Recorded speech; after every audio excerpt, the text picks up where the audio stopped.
1,00,000 पूत 1,25,00,000 नाती ऐसे भक्त हुए। खाली मालनी और मंदोदरी के पेट से 1,00,000 पुत्र नहीं हुआ था। रावण का दिग्विजय संग्राम पढ़ के देखिए।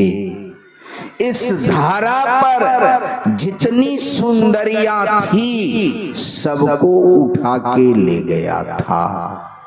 किन्नर लोक में जितनी सुंदरियां थी सबको उठा के ले आया था।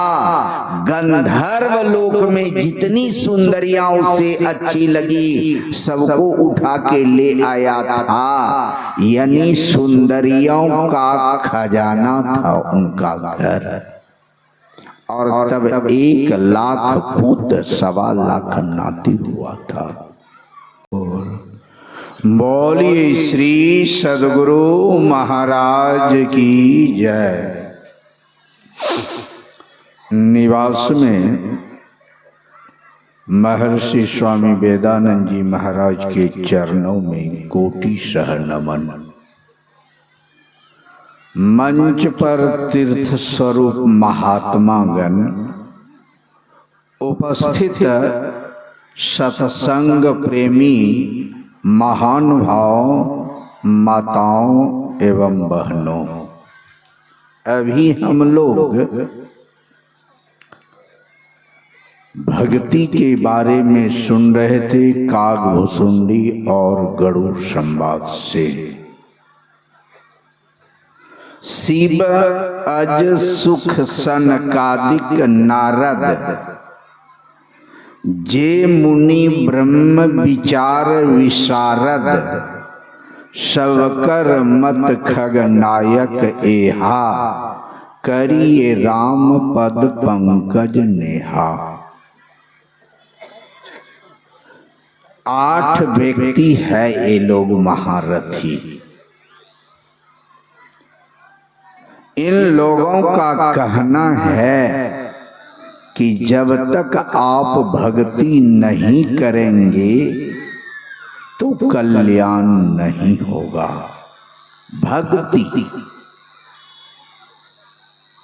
भक्ति 2 प्रकार का होता है,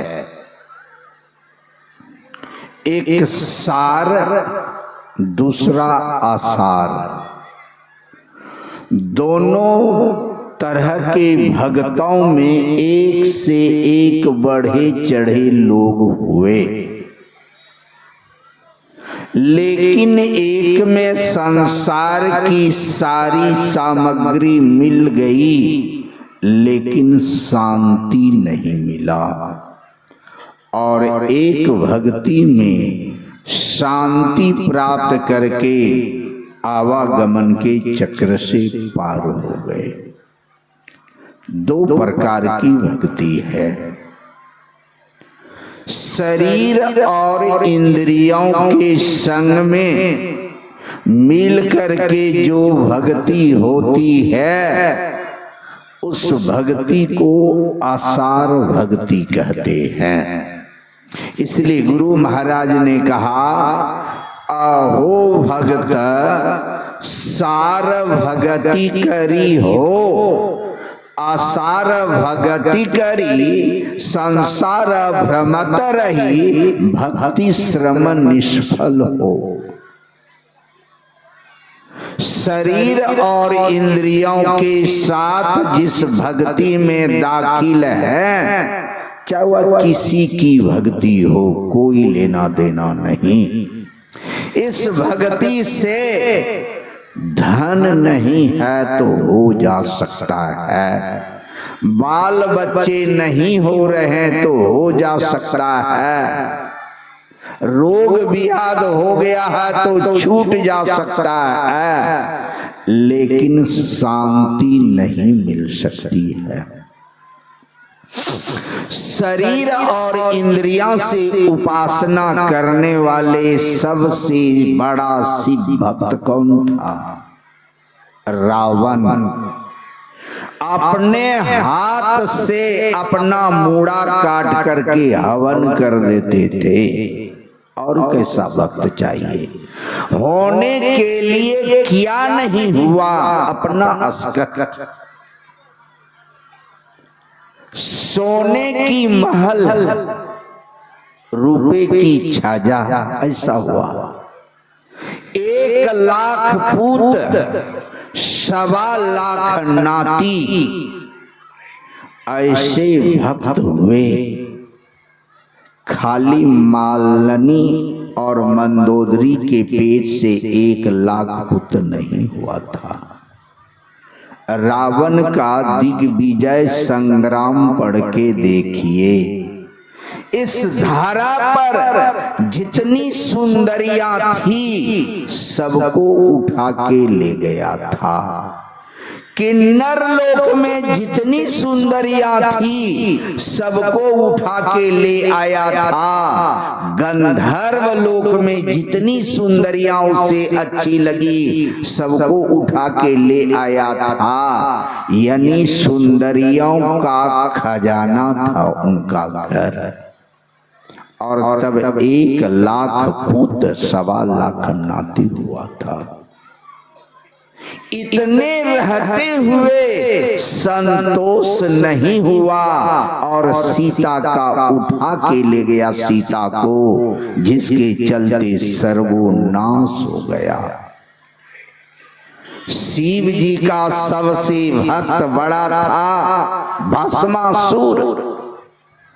भगवान का दर्शन होने से गोस्वामी जी लिखते हैं, अघ उलूक जहां तहां लुकाने, काम क्रोध कैरव सकुचाने। ऐसा होता है। भस्मासुर को भगवान का दर्शन हुआ, भगवान से आशीर्वाद रूपी मिला। क्या कि जिसके माथे पर हाथ धरे जल के राख हो जाए। शिव जी अवघड़दानी कहा, ए मस्तू, सोचा परीक्षा लेने कहाँ जाएंगे, आपके माथे पर हाथ धर के देखते हैं जलते हैं या नहीं। भागा शिव जी। क्यों ऐसा?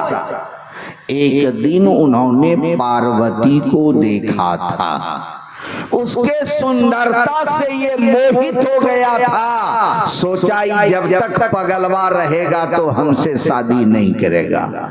इसी का भक्ति करके, इससे आशीर्वाद लेकर के और इसी को जला के राख कर देंगे और तब इससे शादी हम करेंगे। अब सोचिए, भगवान का दर्शन भक्तों का हो और ऐसा विचार हो तो वह कैसा भगवान था। विशारद आया है।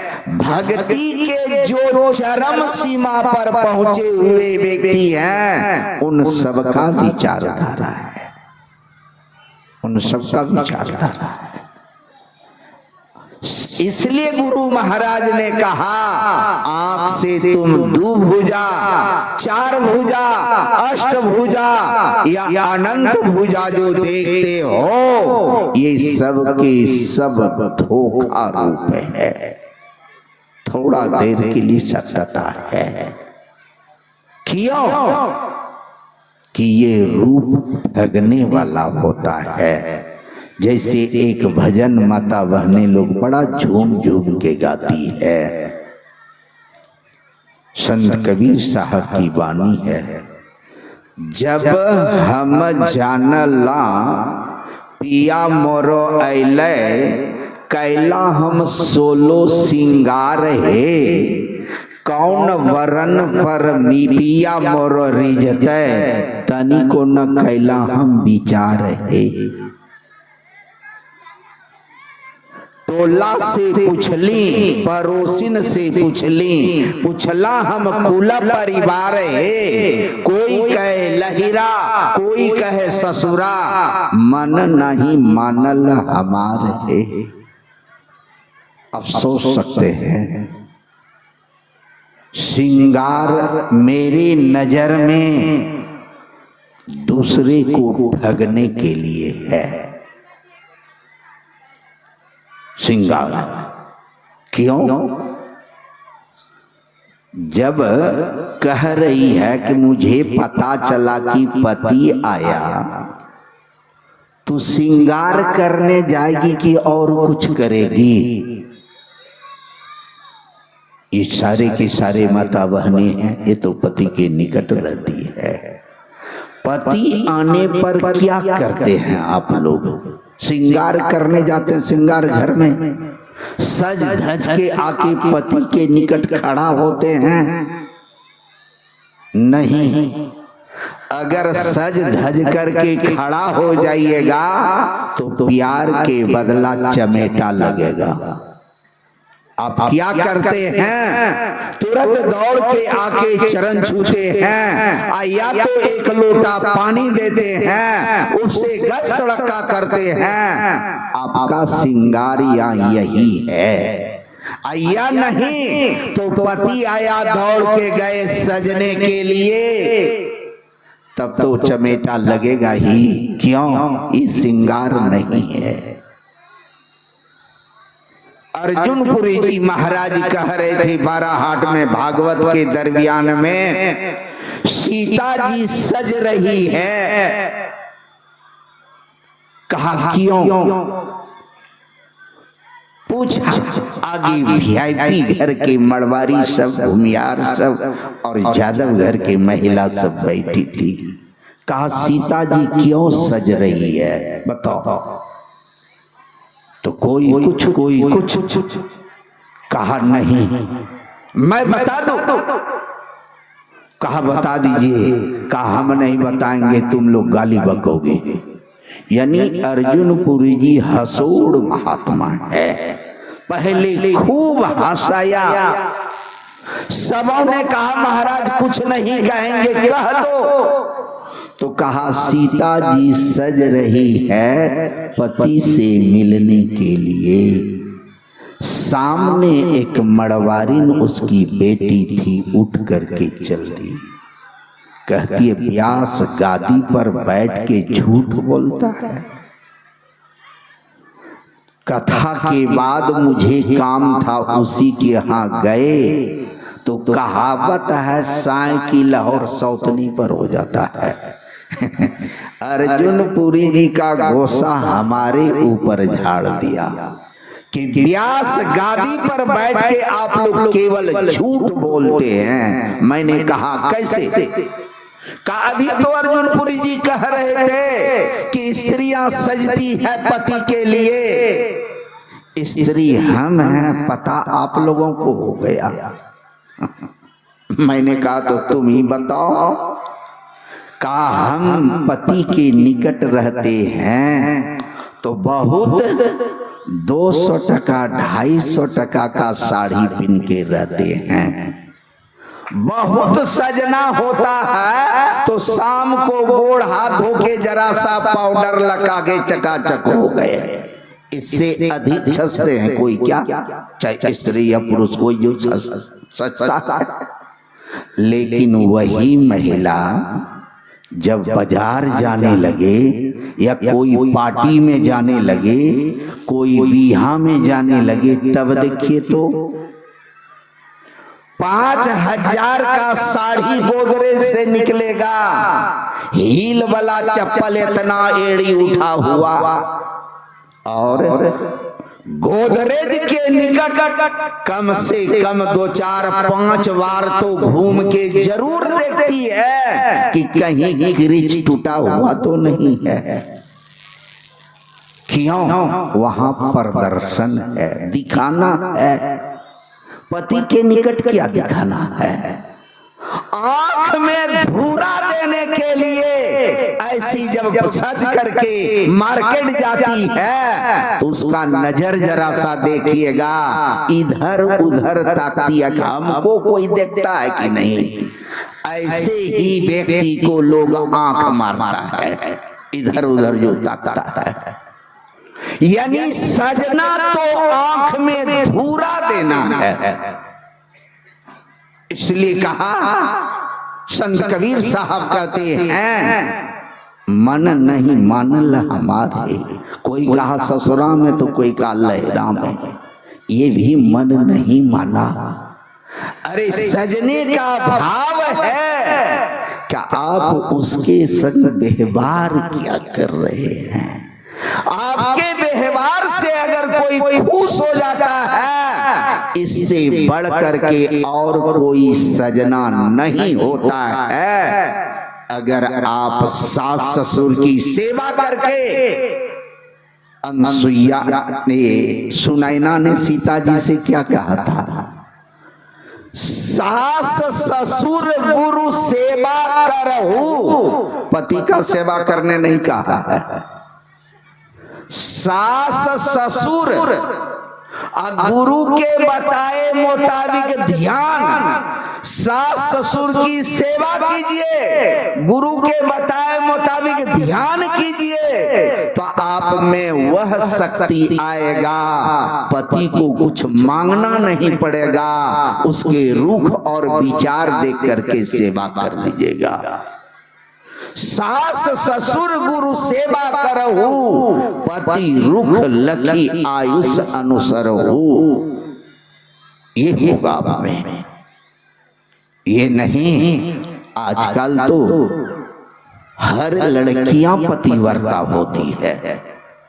पतिव्रता किसे कहते हैं? जो पति लेके फर्क हो जाए। माँ बाप जहन्नुम में जाए, पति लेके फर्क हो गया, इसको पतिव्रता कहते हैं। लेकिन ऐसा सुनैना ने नहीं कहा। कहा अगर पतिव्रत धर्म में दाखिल होना चाहती हो तो सास ससुर की सेवा करो, गुरु के बताए मुताबिक बैठ के ध्यान करो, तो पति को देखते पति का याद हो जाएगा कि क्या चाहिए पति को। और ऐसा अगर पति भी है तो पत्नी को मांगना नहीं पड़ेगा कि मुझे ये चाहिए और वो चाहिए, समय के मुताबिक वह लाके दे देते हैं। ये भक्ति तब होगी जबकि आप सास ससुर और गुरु के बताए मुताबिक चलेंगे, इसके पहले संभव नहीं है। सोचिएगा कि श्रृंगार करके इसे रिझा लें, नहीं, व्यवहार से आप किसी को जीत सकते हैं, चाहे वह हित हो या दुश्मन हो। व्यवहार ही आपका परिचय है कि आपका व्यवहार कैसा है। अब व्यवहार के चलते ही लोग उल्टा या सती सावित्री का नाम देता है। भक्ति तो आप लोग करते ही होंगे। कौन भक्ति? एक तो चल रहा है आजकल गांव घर में, बर पूजा चलता है ना, इधर की नहीं चलता है। सारी स्त्रियां जाती बर पूजा करने जाती है। मैं मोहरा में था, आश्रम में बैठा हुआ, प्रमोद मिश्र, भोला मिश्र और महेंद्र चौबे, दो चार और व्यक्ति था, पोदार और कुर्मी मंडल, सब पढ़ा लिखा व्यक्ति था, सबका मैं नाम भूल रहा हूँ। संतोष पोदार था। मैंने गप कर रहे थे, खिड़की से थूक बेचने के लिए खिड़की तरफ झांका तो देखा एक गाछ के निकट 250-300 महिला थी। तो मैंने चौबे जी, डॉक्टर था, मैंने कहा चौबे जी गाछ के निकट आज कौन चीज का भीड़ है? तो कहा आप नहीं जानते हैं। मैंने कहा क्या?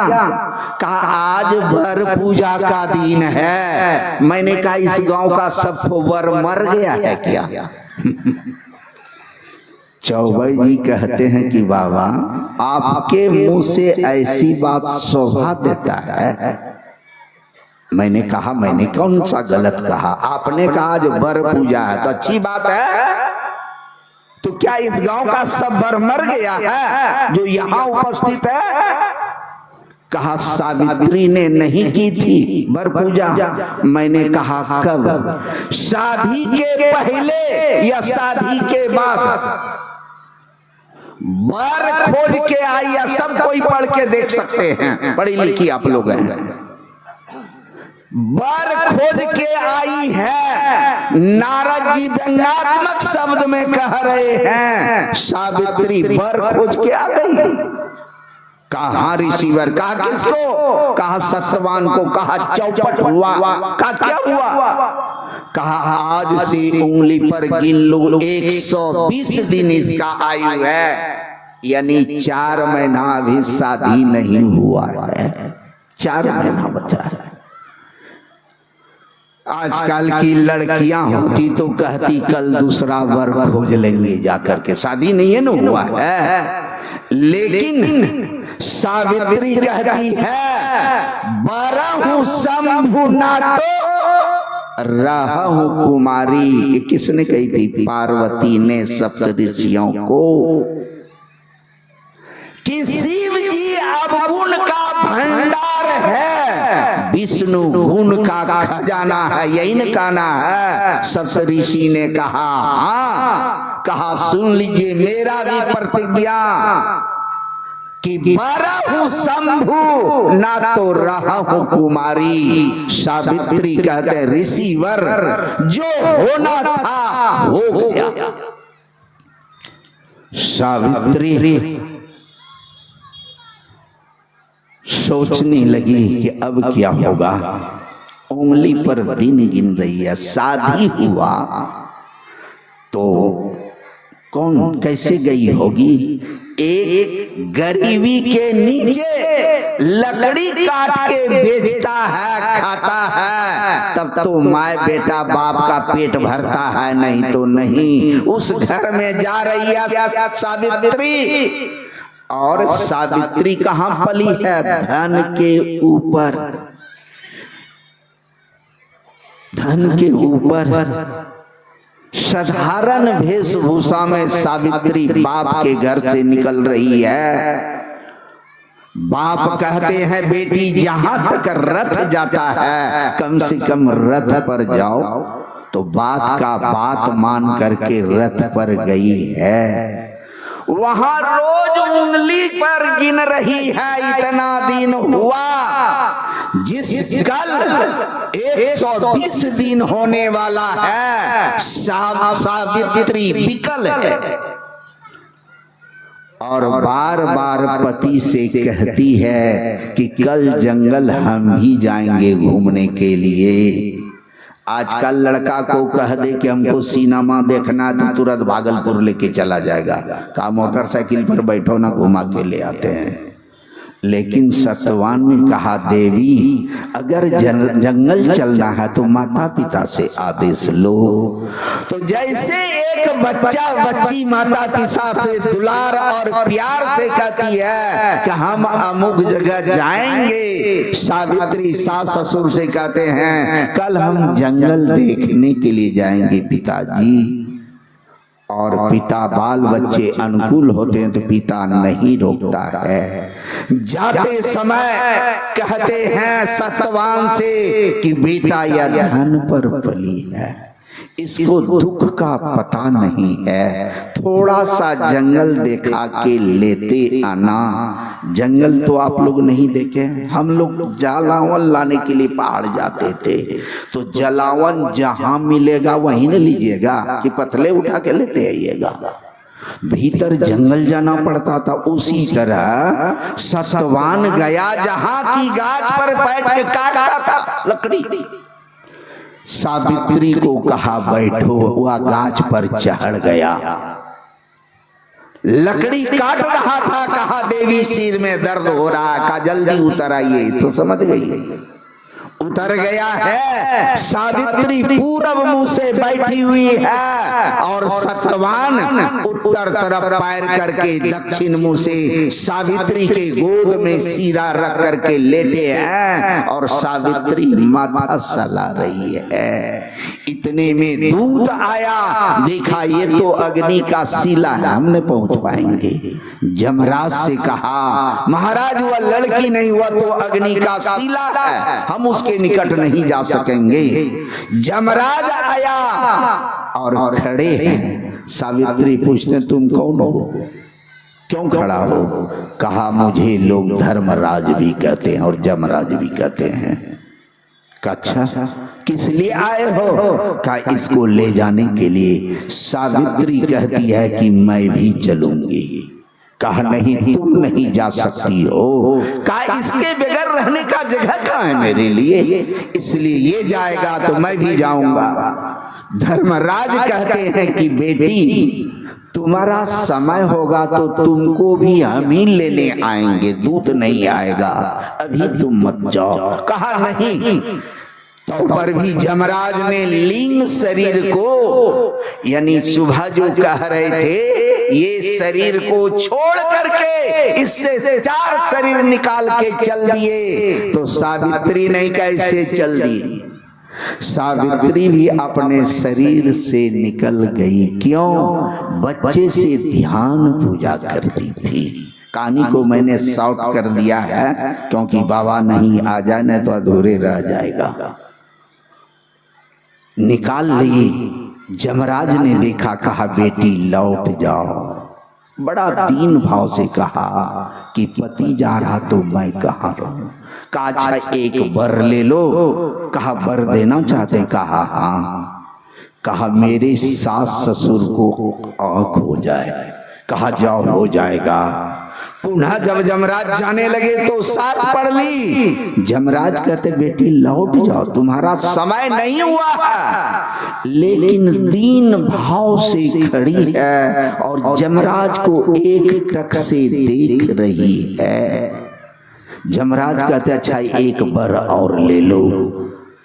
तो कहा मेरा सास ससुर का राज जो खोया है वह वापस हो जाए। कहा जा वापस हो जाएगा। पुनः लेके जाने लगे तो सावित्री पीछे पड़ गई। जमराज कहते हैं तुम लौट जाओ। कहा कहाँ रहेंगे हम इसके बगैर। बड़ा उदास दीन भाव करुण भाव दिखा करके कहती है कि पति के बगैर मेरा गति कहाँ है। कहा अच्छा एक वर और ले लो। कहा वर देना चाहते हैं तो मुझे 100 औरस पुत्र हो, 100 औरस पुत्र हो। कहा जाओ होगा। जब सावित्री पुनः जाने लगी जमराज कहते लौट जाओ नहीं तो शराब दे दूंगा मैं। सावित्री कहती आपका वचन झूठा नहीं हो जाए इसलिए मैं समझा रही हूँ। कहा झूठा? जाके देखो सास ससुर को आंख हो गया होगा और धन राज लौटाने के लिए आया होगा जिन्होंने हड़प लिया है। कहा यहाँ तक तो ठीक है। 100 औरस पुत्र का आपने वरदान दिया है, पति जा रहा है तो पुत्र कहां से होगा। जमराज ने कहा बेटी मैं हार गया, तुम जीत गई हो और सतवान को छोड़ दिया। सतवान यहाँ जग गए हैं और सावित्री गप करने में अभी शरीर अचेत है। कुछ देर के बाद सावित्री में जब चेतना आई सतवान पूछते हैं कि देवी सो गई थी। कहाँ पति देव? महता सालाते हुए नींद आ गया। ये नहीं कहा कम गए थे। जिस गाछ के निकट बैठी थी, अभी तक तो बरगद नहीं पूजा है, जिस गाछ के निकट बैठी थी सावित्री वह गाछ बरगद का था। जिस गाछ के निकट बैठी थी वह गाछ बरगद की था। मूर्खों ने कहा कि जिस इस गाछ का पूजा करेगा तो पति का सुहाग बना रहेगा। तो सब विधवा को भेज दीजिए, सुहाग बन जाएगा। मैं पतिव्रत धर्म का खिलाफ नहीं हूं, समझा रहा हूं। पति पूजा तो होना ही चाहिए। अगर आप पति आराधना करना चाहते हैं तो कीजिए। कैसे? उस तिथि पर एक छोटा सा चौकी बनवा के रख लीजिए। उस तिथि पर सुसुम पानी से बढ़िया साबुन लेकर के और मल मल करके पहले उसको नभाइए, तेल इतर वाला लगाइए जो कि गम गम करे, नया कपड़ा उसको पहनाइए। पहले कह दीजिए लाने के लिए लाएगा, नया कपड़ा पहनाइए और गरम गरम लड्डू खिला के अगर पंखा झेलिएगा ना, अगर पति खुश हो जाएगा तो साया साड़ी ब्लाउजो लेके देगा। बर के गछवा एको पीस ब्लाउज देता है जो पूजने जाते हैं। एक टीचर के यहाँ गए तो पहले से झगड़ा हो रहा था पति पत्नी में। हम जैसे गए तो पत्नी उल्हाना देने लगी कि हमको भेजता है बर पूजा करने के लिए। तो वह कहते हैं कि बाबा समुच्चा गांव के लोग करते हैं। मैंने कहा आप तो पढ़े लिखे हैं, हाई स्कूल का हेडमास्टर हैं, और आप क्या कह रहे हैं? अरे भेजना ही है तो कोई पुरुष के निकट भेजिए, गाछ के निकट भेज के क्या हो मिलेगा? ऐसा तो नहीं होगा। बर पूजा करना चाहिए, लेकिन बर को खुश करना है ना। पीपर गाछ खुश हो जाए, बर गाछ खुश होगा, कुछ नहीं मिलने वाला है। सावित्री ने कभी नहीं बर पूजा की थी बरगद का गाछ का। अगर कोई कहता है तो झूठ बोलता है, उसको समय कहाँ है। बच्चे से ध्यान पूजा करती आई भजन वेद लेकर के। देखा बाप ने कि एकदम इसका सुशील व्यवहार है, साधु संगत वाला व्यवहार है, उसके अनुकूल पति खोजा, नहीं मिला। बाप ने स्वतंत्र छोड़ दिया कि जाओ जिससे शादी करना हो कर लिया। वह सत्यवान को चुन के आई है। ध्यान पूजा कर रही थी। अगर आप भी ध्यान पूजा करते हैं और सास ससुर की सेवा करते हैं तो पति खुश करने के लिए कोई घूस की जरूरत नहीं है। आपके व्यवहार से पति खुश होंगे और जो इच्छा आपके मन में होने लायक होगा वो पहले लाके धर देंगे। क्यों? आपके भक्ति से वो प्रेरित है। इसलिए भक्ति करने का ढंग कुछ और है। इस भक्ति से संसार में सुखी संपन्न रहेंगे। लेकिन आपका पति जो है आपका नहीं है, ये शरीर का पति है। आपका पति तो जो हमारा पति है वह आपका भी है। नो आप स्त्री हैं, नो तो पुरुष हैं। सुनिए।